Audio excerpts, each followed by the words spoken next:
Hello, welcome back to the channel and welcome back to another one of my tried and tested reviews. Now, for those of you who regularly watch the channel, you'll have seen that recent videos there's been a bit of a Mors Kochanski, Mors inspired theme, and this one is going to be no different, because in this video my tried and tested item is this Mora Classic #1.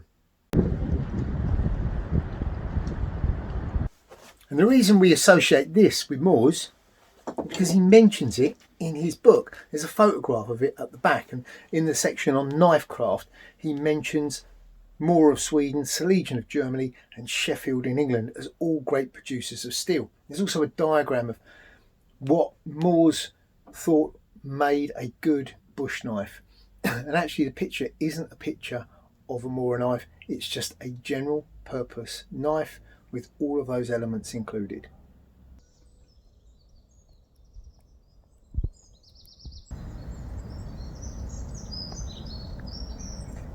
So cost wise, these are pretty cheap. I paid $12.95 for this one from Moonraker Knives.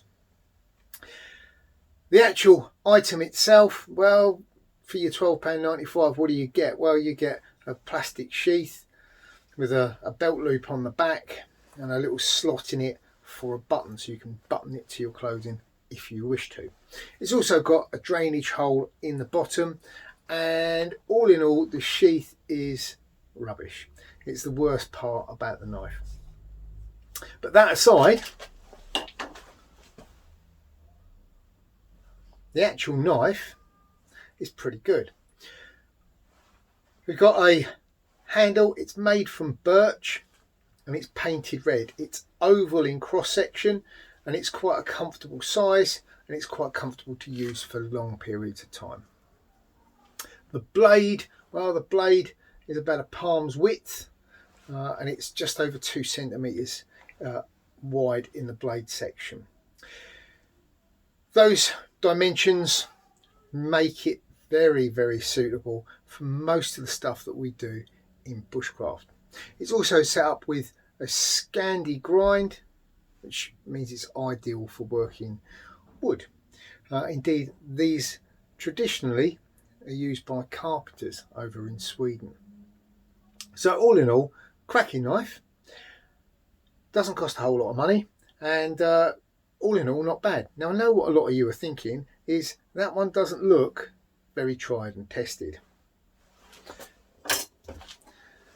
That's because this is the one, and this certainly is tried and tested. Indeed, this one you will have seen in an awful lot of my videos. This one has been tried and tested over about the last 15 years. So I'll take you through the knife and what I think is so good about it. So here we've got the knife. The blade, made from high carbon steel. It's just short of 2 mil thick. The back isn't particularly square. It's not a lot of good on a ferro rod.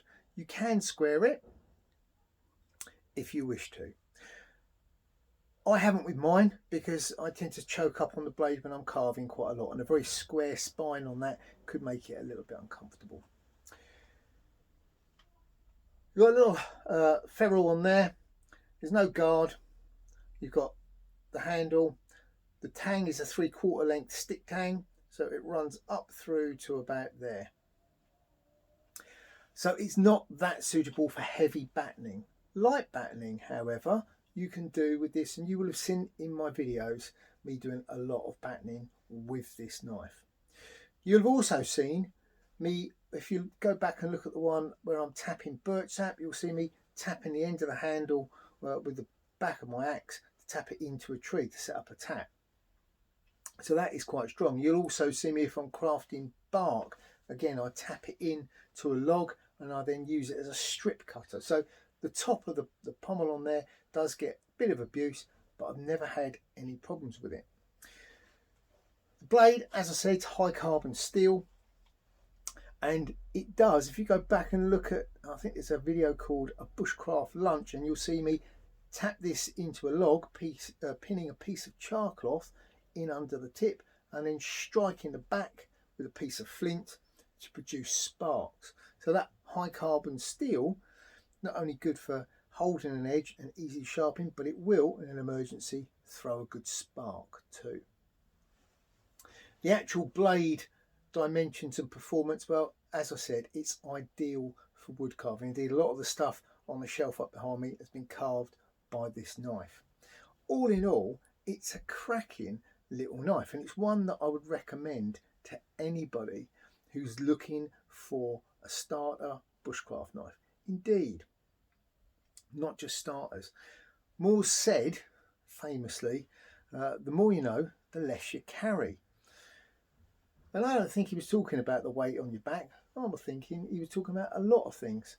I think that was just a metaphor, because someone with a good amount of knowledge will get by with this and do very, very well with this, equally as well as they would with a 300 quid knife. So don't let its cheap price fool you. It's a very capable, cracking little knife.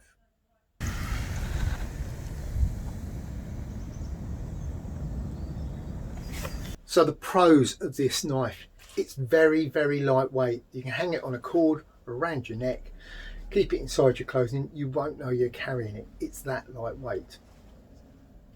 It's also ideally set up for woodcraft. It holds a very good edge. It's not big and unwieldy at all. It's the ideal size. It's also relatively cheap to buy. It's one of the cheapest bushcraft knives out there, and you are getting good quality steel for that it's made from. So it's a very good value, ideal bushcraft knife, in my opinion. Cons, things that aren't so good about it. Number one, the sheath, which is why I replaced mine with a birch one. The original Greencraft sheath was for one of these as well, and that holds the knife nice and securely, unlike the factory one that it comes with. A lot of people do sheaths that you can fit a Mora knife into. I would get yourself one. Bin the plastic one, get yourself a leather one, or make yourself a birch one. The other thing that is a bit of a con with these is they do say that because they are only a stick tang, they are not as strong as a full tang knife. Obviously they're not going to be, so you can only use them for light battening, but in battening, although mine has taken quite a battering over the years. So yeah, it's not as durable as a full tang knife, but if you're sensible with it, it still does work. My last con is also one of the pros, and it's price again, because I got mine, as I said, from Moonraker Knives, and it cost me $12.95, but it took an awful lot of looking to find one at that original price. I paid, I think it was $10.95 for mine back 15 years ago, so for it to have gone up £2, yeah, that's acceptable.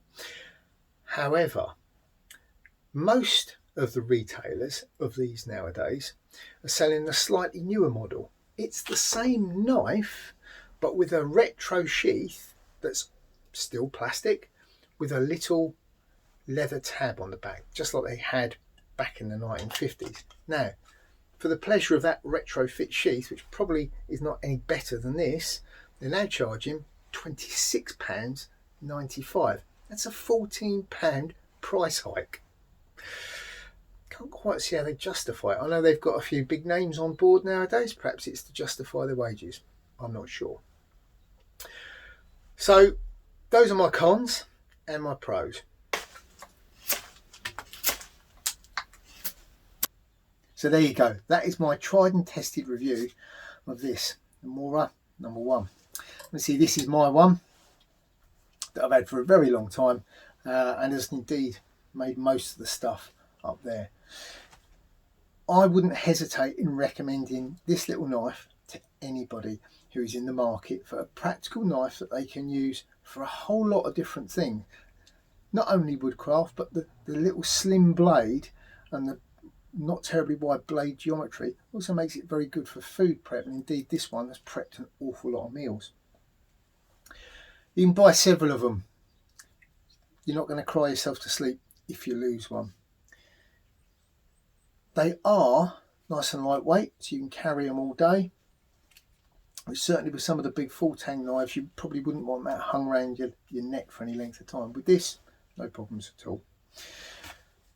So if you're looking for a decent bushcraft knife, dash out and buy yourself one of these. Bin the sheath that it comes with, make your own. Either make one out of birch bark or buy out one of these aftermarket leather ones. But for your £12.95, get yourself one. It's well worth it.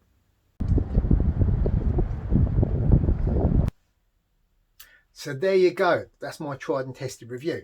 As for this one, the brand new one, well, I bought that one for a little project, and that's going to be a project that's coming up soon. So keep your eye on the channel for that.